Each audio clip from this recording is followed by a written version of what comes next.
जय हिंद। इस वीडियो में हम समझेंगे कैसे सियाचिन को वापस पाकिस्तान से छुड़ाने के लिए ऑपरेशन मेघदूत चलाया गया, कैसे हम लोग ने ऑपरेशन राजीव को अंजाम दिया और पाकिस्तान ने जो कब्जा कर लिया था कायद पोस्ट, उसे कैसे हम लोगों ने वापस लेके उसे बाना पोस्ट में बदल दिया। तो इस वीडियो में हम भारतीय सेना के उस गौरव गाथा की चर्चा करेंगे जिसकी पूरी दुनिया कायल है, क्योंकि दुनिया का सबसे ऊंचा युद्ध का मैदान जहां पर -55 डिग्री सेल्सियस टेम्परेचर रहता है, वहां पर भारतीय सेना दुश्मन का मुकाबला की। ये बड़ी बात नहीं है कि उन्हें हराया, बड़ी बात यह है कि उन कपड़ों में हराया जिन कपड़ों में यदि आप उन सियाचिन ग्लेशियर पे चले जाएंगे तो आपको ठंड से आपका शरीर जम जाएगा, काला पड़ जाएगा और काट के निकालना पड़ेगा। और वैसे कपड़े जो वहां लड़ने के लिए उपयुक्त नहीं थे, बावजूद अपनी हिम्मत के दम पर कैसे भारतीय सेना ऑपरेशन मेघदूत करके सियाचिन ग्लेशियर को जीत कर लाई। देखिए, आपके मन में आता होगा सियाचिन कितना बड़ा है। तो सियाचिन देखिए बहुत बड़ा एरिया, ये कई पहाड़ों का एक समूह है। ये जितने भी पहाड़ है ना, सब के सब पहाड़ बर्फ से ढके हैं। ये जो सियाचिन ग्लेशियर है ये बहुत ही महत्वपूर्ण है, क्योंकि इधर है आपका पीओके पाक ऑक्युपाइड कश्मीर और ये जो एरिया है ये है अक्साई चीन। अगर ये बीच का सियाचिन नहीं रहता तो हमारे ये जो दोनों दुश्मन है उनमें डायरेक्ट कनेक्शन हो जाता। तो इन दोनों के कनेक्शन को रोकने का काम कौन करता है? हम लोग के बीच में सियाचिन। लेकिन जो कराची समझौता हुआ था भारत और पाकिस्तान के बीच 1949 में, उसमें जो बॉर्डर डिसाइड किया गया था उसमें सियाचिन का जिक्र नहीं था। तो पाकिस्तान इसका फायदा उठाना चालू किया 1977 और 78 में। वो यूरोप के लोगों को कहा कि आप हमारे यहाँ आइए और सियाचिन के पहाड़ियों पे चढ़ के देखिए, आप लोग को पहाड़ पे चढ़ने का बहुत शौक है। वो ये जानना चाहता था कि अगर ये यहाँ से यूरोपीय आएंगे और परमिशन हमसे लेंगे तो ये एक तरह का कानूनी कागजात हो जाएगा कि भाई परमिशन हम दिए तो एरिया मेरा है।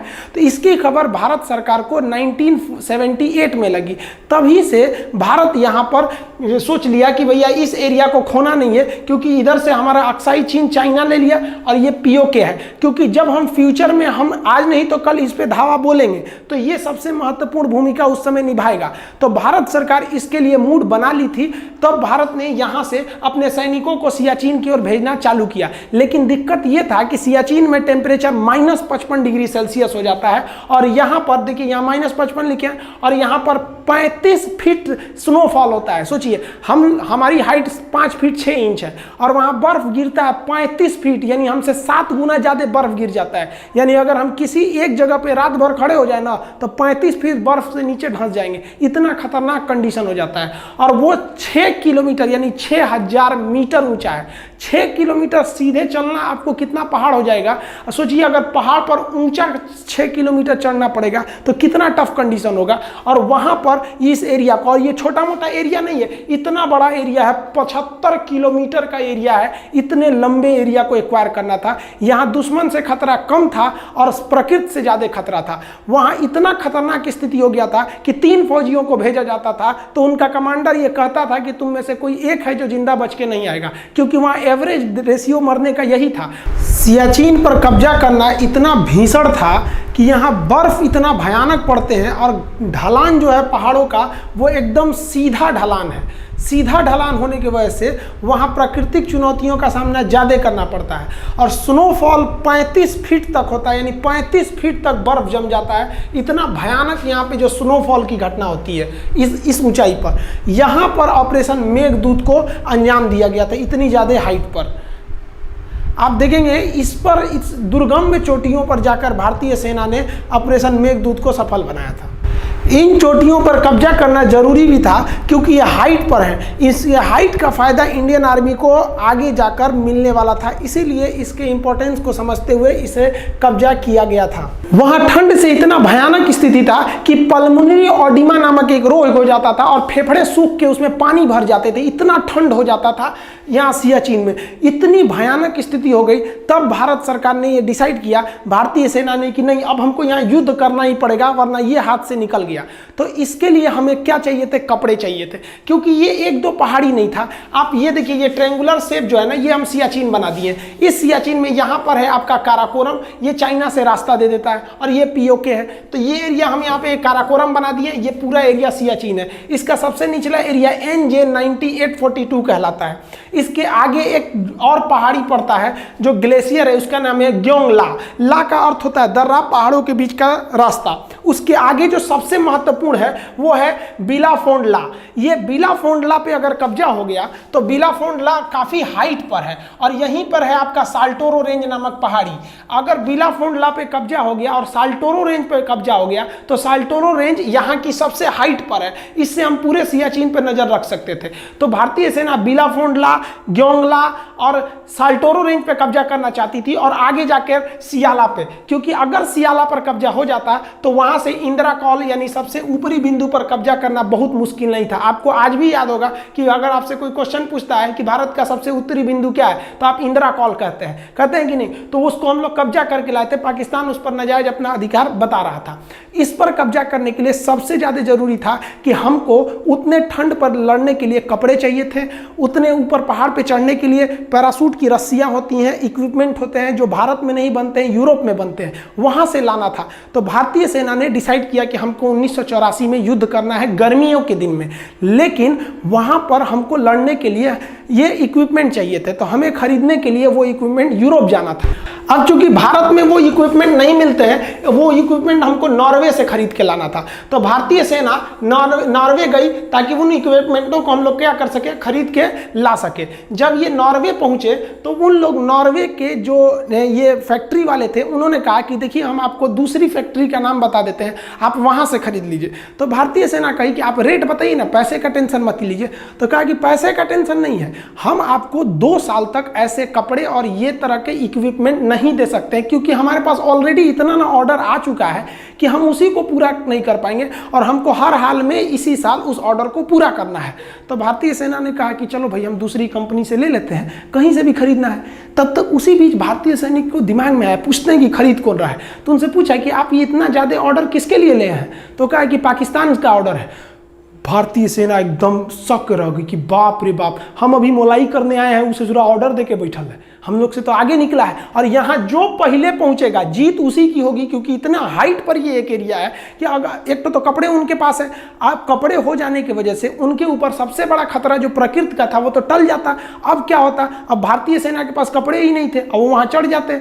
सियाचिन में स्नोफॉल की वजह से देखिए ये हालात हो जाते हैं। फौजी जो होते हैं ना, आधा धंस जाते हैं, सब इतना इतना धंस के वहां ड्यूटी करते हैं बर्फ के बीच में। और भारतीय सैनिक के पास उस वक्त कपड़े नहीं थे जो इस ठंड को रोक सके। अब भारत के सामने 2 रास्ते थे, अभी मरो या 2 महीना बाद मरो, क्योंकि 2 महीने बाद उन लोग पूरा का पूरा कपड़ा सप्लाई कर देते पाकिस्तान को, और तब भारत के पास क्या करना पड़ता।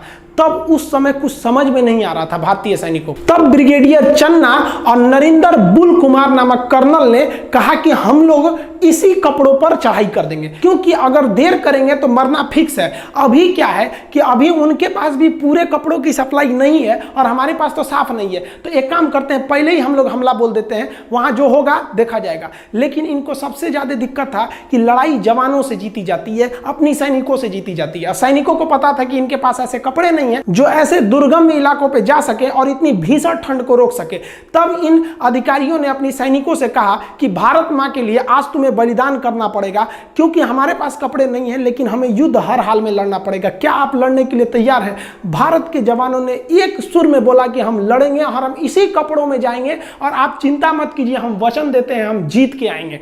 और भारतीय सैनिकों का जब यह साहस देखा तो ब्रिगेडियर चन्ना एवं कर्नल नगेंद्र बुल ने तुरंत डिसीजन लिया कि भारतीय सेना को अब कहां पर भेज दिया जाए, सियाचिन ग्लेशियर पर। सियाचिन ग्लेशियर पर हम ज्यादा हथियार नहीं ले जा सकते थे, इसलिए हम लोगों ने मोटार को लेके गए। मोटार एक छोटे आकार का तोप होता है, अपने साथ मोटार लेके गए, आरपीजी लेके गए। आरपीजी जो होता है ना, रॉकेट प्रोपेल जो होता है, ग्रेनेड लॉन्चर होता है। आरपीजी ये ग्रेनेड होता है, ये आरपीजी, ये इसको आप लोग रॉकेट लॉन्चर भी बोलते होंगे। और एचएनजी लेके चले गए, हैवी मशीन गन, ये अपने साथ लेके आगे बढ़ने लगे सियाचिन ग्लेशियर के लिए। लेकिन इन्हें ब्रिगेडियर चन्ना ने सख्त आदेश दिया था कि कुछ भी हो जाए उन पहाड़ों पर जाके आप आप लोग अपना रेडियो सिग्नल मत ऑन कीजिएगा, वरना जैसे आप रेडियो सिग्नल ऑन कीजिएगा वहां पर तुरंत इसकी खबर पाकिस्तानियों को लग जाएगी। लेकिन जैसे हमारी सैनिक ऊपर की ओर बढ़ने लगे तो हमारी सेना का जो रेडियो ऑपरेटर था उसे पल्मोनरी ऑडिमा हो गया, उसके फेफड़े में पानी भर गया, अब उसे वापस ले जाना जरूरी था। तो उसे ऐसे दुर्गम में पहाड़ियों पे जब चढ़ने के बाद उतारना था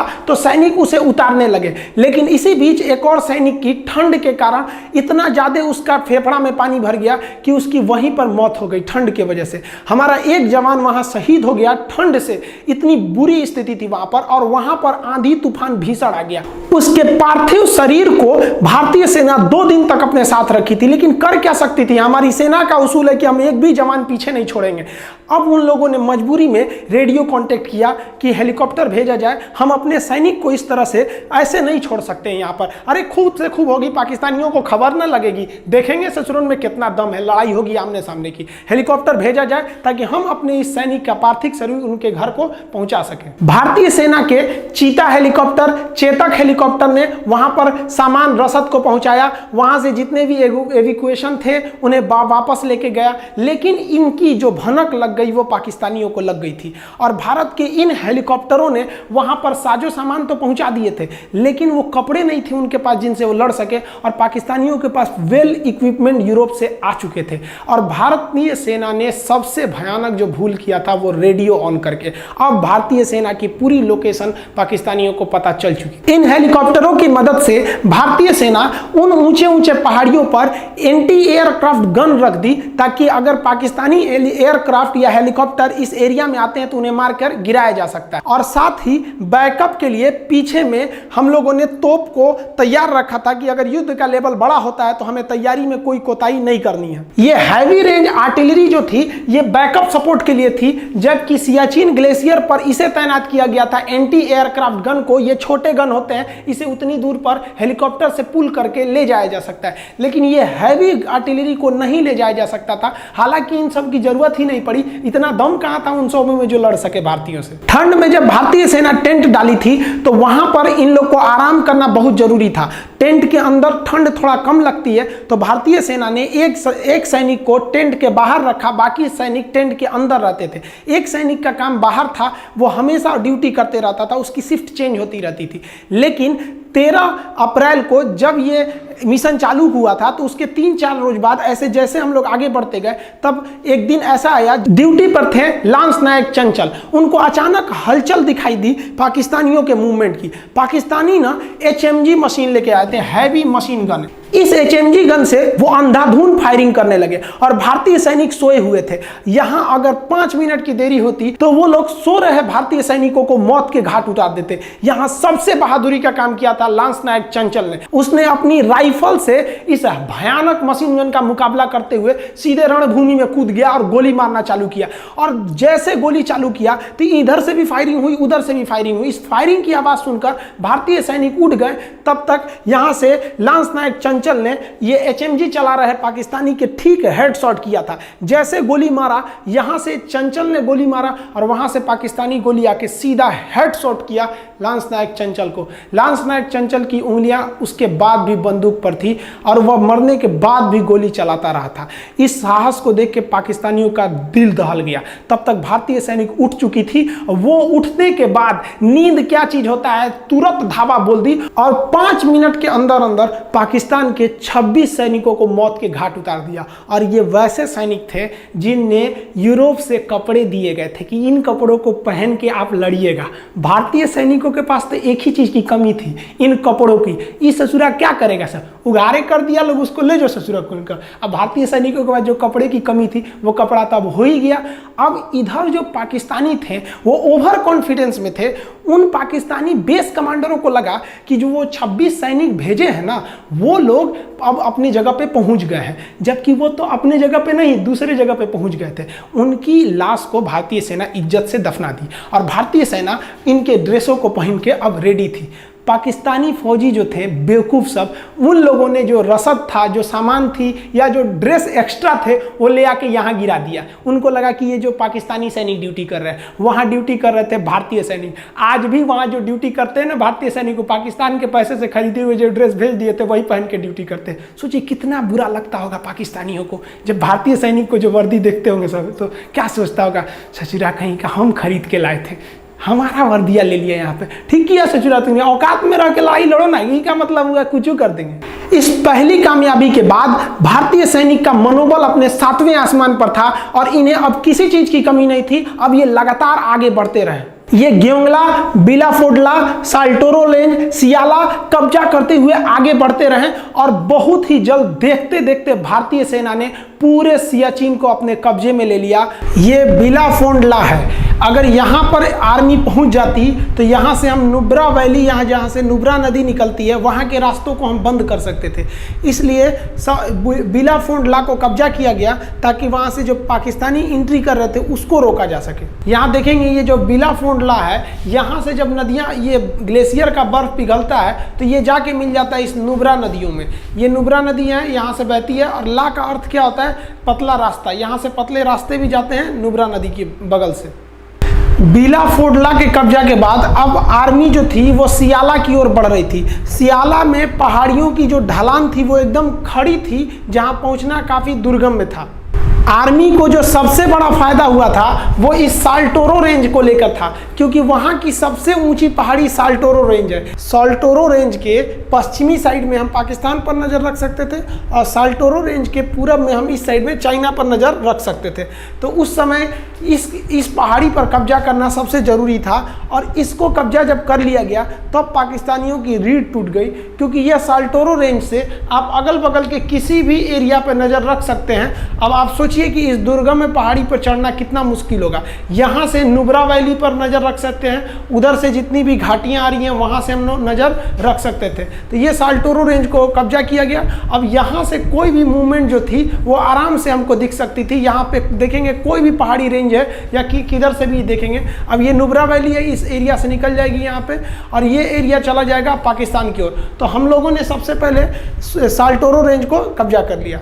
अब जब कब्जे में ले लिया तो नॉर्वे जो था पाकिस्तान फोन किया, महाराज कपड़वा बन गया आपका, ले जाइए कपड़ा। अब यहाँ पे अब बचा कौन है, आप कपड़ा पहन के ईद में घूमिएगा अपने। कुमायूं रेजिमेंट के वीर जवानों ने और लद्दाख स्काउट के बहादुर सैनिकों के दम पर साधारण कपड़ों में भी अजय कहे जाने वाले सियाचिन ग्लेशियर पर भारत का प्यारा तिरंगा लहरा दिया गया।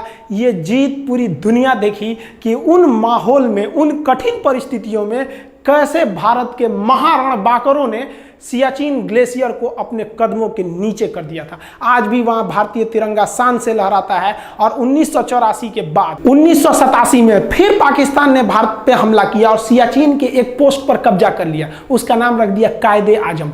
जब यह कब्जा किया तब भारतीय सेना का पंजाबी सिपाही सूबेदार बाना सिंह का खून खौल गया और उसने कहा कि आप मुझे जिम्मेदारी दीजिए, मैं अकेले उसे जीत के ले जाऊंगा। और सूबेदार बाना सिंह ने उस पाकिस्तानी पोस्ट कायदे आजम पर अकेले युद्ध किया और अपनी कंपनी को लीड करता हुआ गया और पाकिस्तानियों को उनके बंकर में घुस कर मारा। उसके बहादुरी को देखकर भारत सरकार ने उस बंकर का नाम कायदे आजम से बदलकर उस बंकर का नाम बाना सिंह बंकर रख दिया। आज ये बाना सिंह बंकर, सियाचिन ग्लेशियर तो ऊंचा है, उसमें भी सबसे ऊंचा युद्ध का मैदान है और सबसे ऊंचा भारत का बंकर है। इसके बाद फिर पाकिस्तानी ने 1989 2 साल बाद फिर हमला किया, लेकिन क्या फर्क पड़ता है भाई, आप हमला करते रहिए, कोई फर्क नहीं पड़ने वाला है। तब से लेकर आज तक सियाचिन भारतीय सेना के नियंत्रण में है। इस प्रकार 1984 में जो भारतीय सेना ने अपना ऑपरेशन मेघदूत चलाया, उसके सामने पाकिस्तानी सेना का ऑपरेशन अबाबिल धूल चाट गया। उसके 3 साल बाद पाकिस्तान जब दोबारा आया 1987 में, तो ऑपरेशन राजीव चलाकर फिर से उसे वापस खदेड़ा गया बाना सिंह के नेतृत्व में। आज भारतीय सैनिक वहां अदम्य साहस से ड्यूटी करते हैं, लेकिन आपको जानकर हैरानी होगी कि इस विषम परिस्थिति में भी हमारी अर्थव्यवस्था चाहे अच्छी रहे चाहे लड़खड़ाती रहे, वहां प्रतिदिन का खर्च 1 करोड़ रुपए आता है और एक रिपोर्ट के अनुसार वहां पर लगभग 1000 सैनिकों की शहादत हो गई, किसी दुश्मन की गोली से नहीं बल्कि विकट मौसम की परिस्थिति से। वहां सैनिक बर्फ से दब जाते हैं, वहां सैनिकों को भाला से, बर्फ में ना भाला दबा दबा के खोदना पड़ता है। अगर भाला अंदर जा रहा है मतलब वहां बर्फ है, जहां रुक गया मतलब समझिए सैनिक है वहां पर, वहां ऐसे खींच के निकाला जाता है हमारे वीर सिपाहियों को। इन वीर सिपाहियों के साहस के बदौलत ही आज हम हिंदुस्तानी चैन की सांस लेते हैं। एक सैल्यूट इन भारत के वीर सिपाहियों को, धन्य है मां जो इसने सूरवीर को जन्म दिया। भारतीय सैनिक के इस अदम्य साहस एवं बहादुरी की गाथा सुनकर हर हिंदुस्तानी का सीना गर्व से चौड़ा हो जाता है। लेकिन पाकिस्तान अपने करतूतों से बाज नहीं आया। वो 1999 में फिर इस सियाचिन को काटने के लिए करगिल में घुसपैठ कर दिया। करगिल की घटना क्या थी इस पर आप कहेंगे तो एक सेपरेट वीडियो बना देंगे। आई होप आपको ऑपरेशन मेघदूत और ऑपरेशन राजीव समझ में आ गया होगा। मिलते हैं नेक्स्ट वीडियो में, तब तक के लिए जय हिंद जय भारत।